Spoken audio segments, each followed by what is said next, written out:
다른 광고 없으면 하나님의 말씀 봅시다. 신명기 5장 20절입니다. 구약 성경 270페이지 제가 읽습니다. 내 이웃에 대하여 거짓 증거하지도 말지니라. 아멘. 여기 우리에게 주어지는 이 십계명, 이 모든 말씀은 마지막 때 천국이냐 지옥이냐를 판단하는 판결문으로 사용됩니다.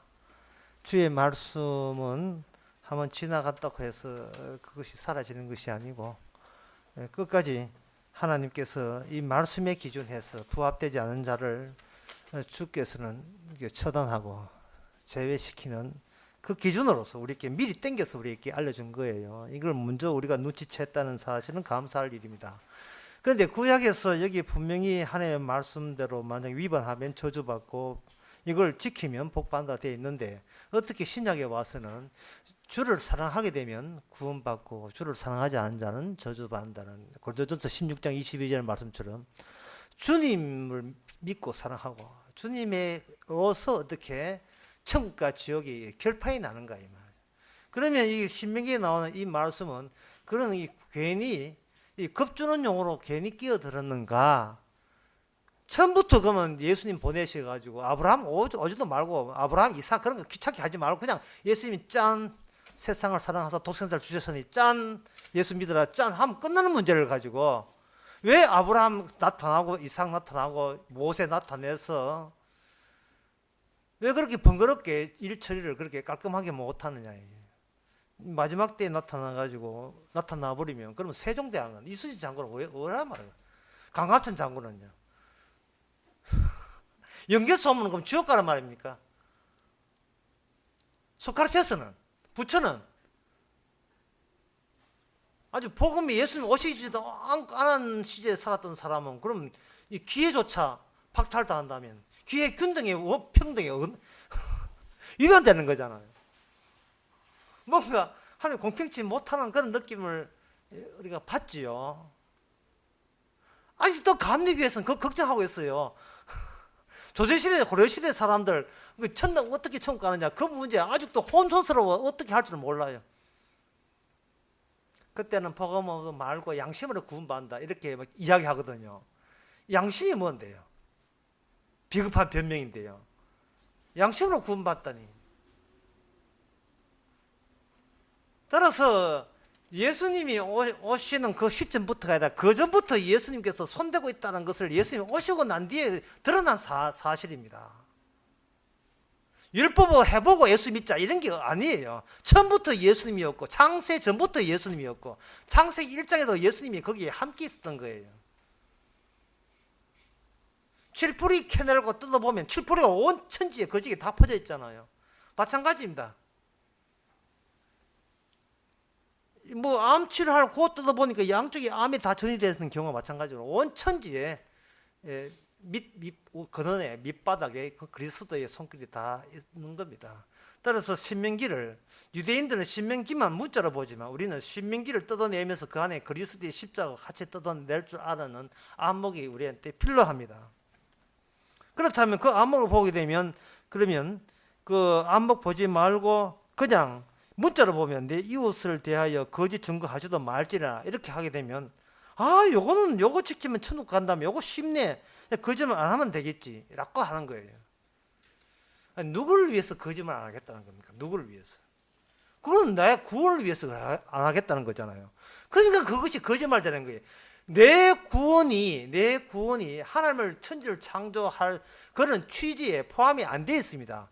모든 창조는 예수님을 위해 있지 나를 위해서 만들어진 게 아닌데 그 사실을 외면해버리고 자기 구원받기 위해서 세상에 있는 것처럼 그렇게 생각하는 거예요.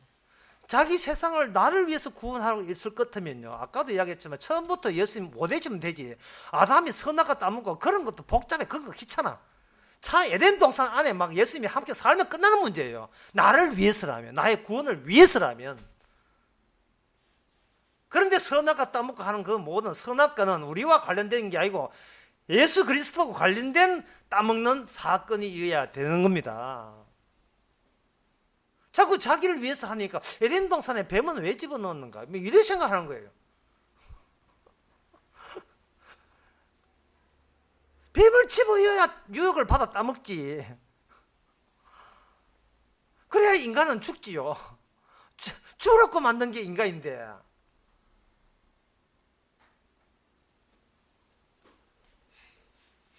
죽음은 현실 속에 있습니다. 이미 낯선 현실이라고 죽음을 현실에서 밀어내지 마세요. 우리는 죽음을 구체화하기 위해서 아직도 여전히 살아있는 거예요.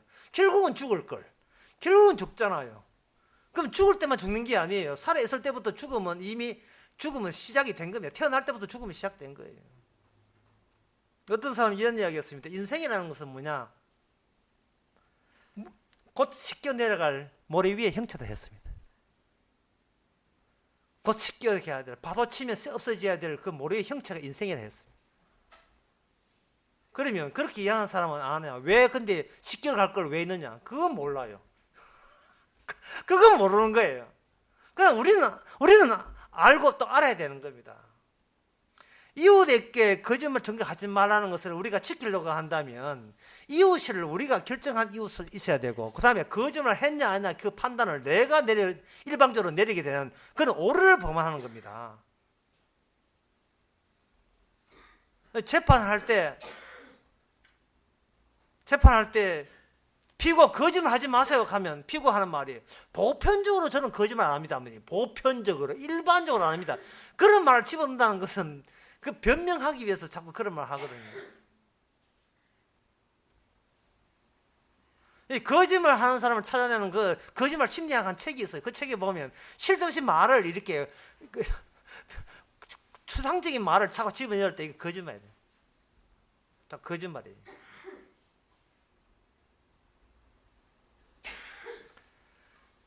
그래서 그 사람들은 자신이 하는 말이 사실은 거짓말 하기 위해서 이 땅에 살아간다는 것을 알아야 되는 겁니다. 거짓말 하는 것을 이렇게 누가 꼭 집어서 이야기하면 거짓말이잖아 라고 한다면 그쪽에서 진짜 본심을 이야기합니다. 이렇게 이야기합니다. 꼭 진실을 말해야 돼? 그 진작 이야기하지, 진작. 예. 이 세상은 진실을 말하지 않기로 이미 묵계적으로 이미 합의를 본 상태예요. 진실을 말하지 않기로. 그저 결과만 말하기로, 과정은 따지지 않기로 이미 확정된 겁니다. 오늘 본문 말씀에 대해서 내 이웃을 대해서 거짓 증거하지도 말라고 한다면 여러분들이 이것을 여기 이 말씀에서 심판이 결정되거든요. 그리고 신약에서 예수님 결정되는 것과 같은 이야기입니다. 십계명에서 심판받는다와 똑같은 말이 예수를 믿음으로 구원받는다와 똑같은 말이에요. 그게 똑같은 말이 되려면 여기에 나오는 내 이웃에게 거짓 증거하지 말라 할 때 이웃의 개념을 어디까지 연결시켰냐 하면 이웃 자체가 바로 예수님만이 이웃이 된다는 사실까지 연결을 시켜줘야 됩니다. 내가 골라서 하면 이웃, 옆집에 산다고 이웃, 그 이웃이 아니에요. 우리는 이웃에게 거짓말 할 줄도 몰라요. 왜? 거짓말 입에 달렸으니까. 뭘 새삼스럽게 거짓말 해요. 나를 위해서 산다는 것 자체가 우주의 원리에 위반되는 거짓인데. 그래서 이 거짓말을 하기 예수님까지 이르기 전에 먼저 그 중에 들려야 될 곳이 두 군데 있습니다. 먼저 열왕기상 3장부터 한번 들려볼게요. 열왕기상 3장에 보면 그 솔로몬이 재판하는 과정이 나옵니다. 솔로몬이 하나님께 지혜를 받아놓고 이 지혜가 얼마나 인간의 이해를, 인간의 이성을, 인간의 본성을 뛰어넘는 초월적인 하나님의 주신 일방적인 지혜라는 것을 증명하기 위해서 나온 사례가 이 솔로몬의 재판입니다. 솔로몬의 재판에서 장녀 두 사람이 한 집에 사는데 우연히 같은 날 또 애를 낳았어요. 둘 다 해산한 지 이제 애가 3일 되었어요. 둘 다 똑같이 해산해서 3일 동안 있는데 요 말씀, 열왕기상 3장 그 말씀 그대로 보게 되면 그 한 여인, 그 옆에 있는 애기 엄마, 그 장녀죠. 장녀 한 사람이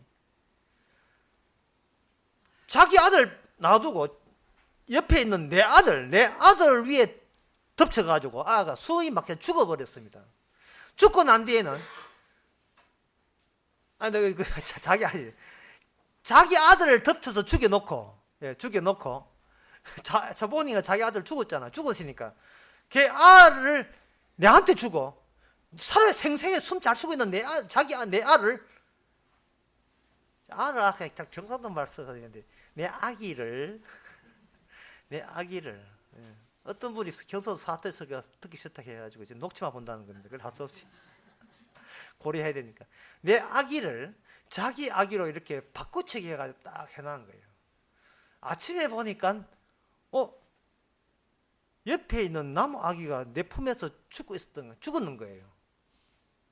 그 내 아기는 찾아보니까, 그 자기 옆에 있는 이웃 되는 거, 그 창기한테 품에 있는 겁니다.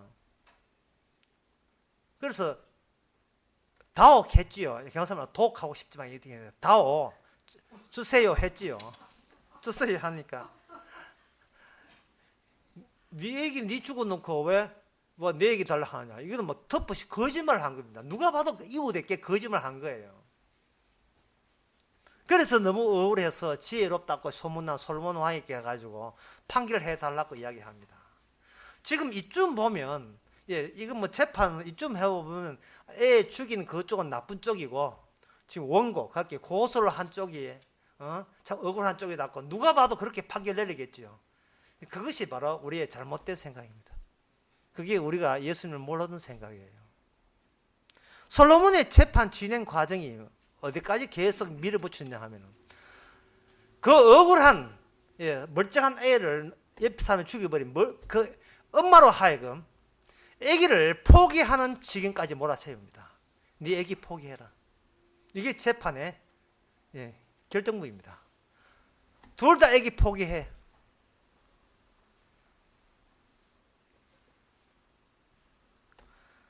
솔로몬에게 주니까 솔로몬이 들어보니까 서로가 자기 아기라고 우기더라 말이죠. 그래서 솔로몬은 칼 가져오라 해가지고 아기를 둘로 반으로 쪼개겠다는 겁니다. 둘로 쪼개겠다는 그 판결을 수용자, 그러니까 그 판결을 받고 들었던 그 수용자의 두 가지 상반되는 두 가지 반응을 살펴보는 것이 재판의 마무리예요.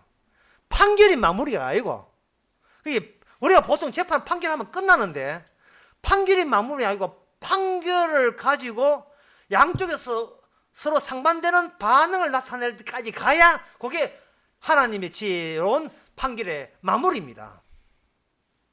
그런데 그 판결은 어느 쪽도 성자가 되지 못하도록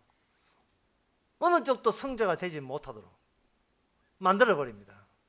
그러면 어느 쪽도 이거 이긴 자가, 재판 이긴 자가 아니라면 반드시 희생자는 판결이 그렇게 되면 한쪽이 억울한 폰을 품고 포기해야 돼요. 한쪽은 포기의 모습을 드러내고 한쪽은 포기할 게 없어요. 왜? 자기는 아예 하나 새로 건졌으니까 뭐 남는 장사했으니까 포기할 게 없잖아요. 그래, 포기한 쪽을 찾아요. 포기한 쪽이 그 애의 엄마입니다. 이것은 포기한다는 말은 나는 잘났는데 저 여자가 내 애 죽였어요 라는 말을 그런 말 하지 마. 하나님의 지혜 앞에 어떤 누구도 나는 마땅히 내 애는 살아있어야 되는 권리를 주장하지 마. 이게 바로 십자가 앞에서의 판결을 미리 땡겨서 솔로몬 속에 집어넣은 거예요. 신명기에서 이웃에게 거짓말을 하지 말라 할 때 중요한 것은 거짓말을 통해서 우리가 생각지도 못한 이웃을 새로 생산해내는 겁니다. 왜 그래야 하냐 하면 사람은 자기 이웃에게 그다지 뭐 큰 억한 감정 없는 한 거짓말 안 하게 돼 있어요. 왜? 친하게 지내는 게 중요하기 때문에. 정 나누고 사는 게 중요하거든요. 제가 그때 울산서 했던 그 강의 내용을 잠깐 예를 들게 되면, 사람 사는 게 하나님 때문에 사는 게 아니고 정 때문에 사거든요.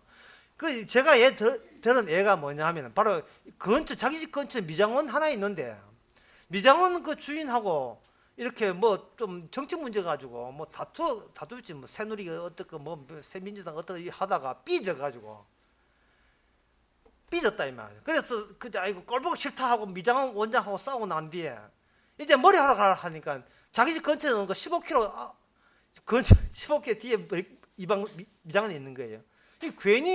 괜히 따지다가 지만 키발로 차 타고 간다고 시발로만 손해 본 거예요. 그래서 제 그 이야기를 왜냐 하면 사람은 사는 것은 하나님 때문에 사는 게 아니고 진리 때문에 사는 게 아니고 그냥 정 주고 정 받는 게 최고예요. 삼위일체 예수 필요 없어요. 예? 그저 저 사람은 내 밑에 붙어 있으면 어떻게 빼먹고 이용하면 최고예요. 내 사는 게 전부예요. 내 사는 게 편하게 사는 게 전부고 내 행복이 전부예요. 무슨 종교에 예수를 왜 찾는데 거기에다가 십자가 왜 찾는데? 그저 지 몸 한 편 하면 됐지 뭐예요. 예. 지 몸 편하면 됐잖아요. 인간은 어떤 경우라도 자기의 자기 편안, 자기 행복을 포기 못합니다. 그런데 솔로몬 재판에서는 하나님께서 옆에 있는 아기를 이렇게 만들어 가지고 과연 포기 안 되는 거, 다시 말해서 나의 행복, 나의 편함, 내 이익, 내 의, 내 잘함, 나는 이렇게 착하다, 그걸 포기한 자만이 천국에 입성할 사람입니다. 그만이 합격할 사람이에요. 천국에 입성할 사람, 합격할 사람이에요. 영생 얻을 사람이에요. 자기의 자기 편함, 자기 행복을. 따라서 우리는 포기 못해요. 그런데 포기해야 갈 수 있습니다. 그럼 어떻게 해요? 기도하신 말씀처럼 우리로 하여금 수시로 우리에게 난데없는 사태가 계속 일어납니다. 그 사태에 겨냥하는 것은 뭐냐? 네가 누구더러 사는데 이만큼 살았는데 뭘 더 해? 이만큼 살았잖아. 뭘 더 원하는데? 뭐 욕심을 부려?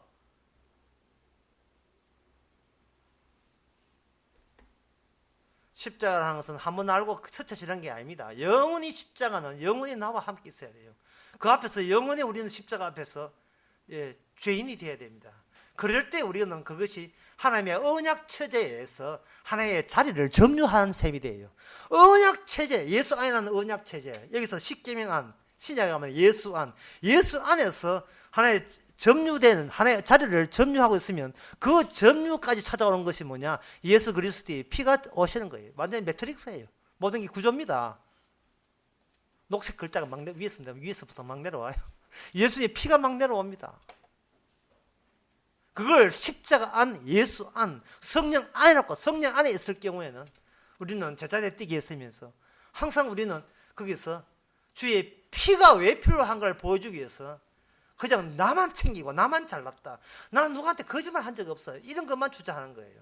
그런데 다행스럽게도 솔로몬의 재판받아온 이 여인에게는 바로 자기 멀쩡한 자기 아들을 죽임을 당해서 내 애가 마치 나의 자동적으로 나는 그 애를 내 애가 가져야 된다는 그런 권리를 솔로몬 앞에 아닙니다. 하나님 지혜 앞에 그걸 미리 땡겨서 포기하게 만드는 사태가 일어난 겁니다. 임금님, 제 애기 포기할게요. 네, 포기할게요. 예, 제야 맞습니다. 그냥 살려만 주신다면 저는 만족합니다. 솔로몬 하는 말이 아직 재판 끝나지 않았다. 네가 바로 애의 주인이다. 우리라는 이 죄인이 왜 필요하냐면 재판 과정에 들어가서 재판 마지막까지 우리가 필요해요. 마지막 우리가 주여 저는 죄인입니다 하고 마지막 나올 때 재판 끝나는 거예요.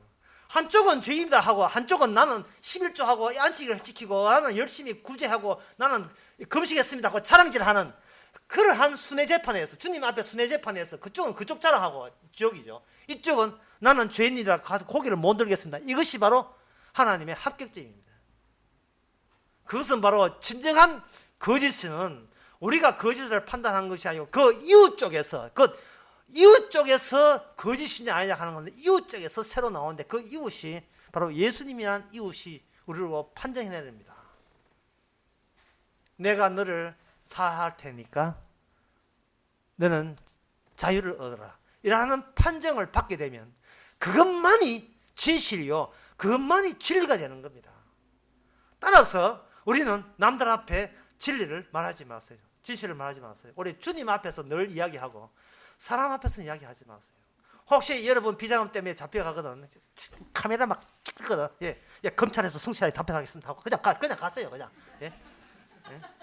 예, 김정수 사님 이그 비자금 갈 때는 찍고 할 때는 예, 성심성 있게 답변하겠습니다. 검찰에서 다 이야기해서 그냥 가세요. 괜히 그래서 국민을 들어 막 이럴 필요 없어요. 남들한테는 진실을 말하지 마세요. 왜?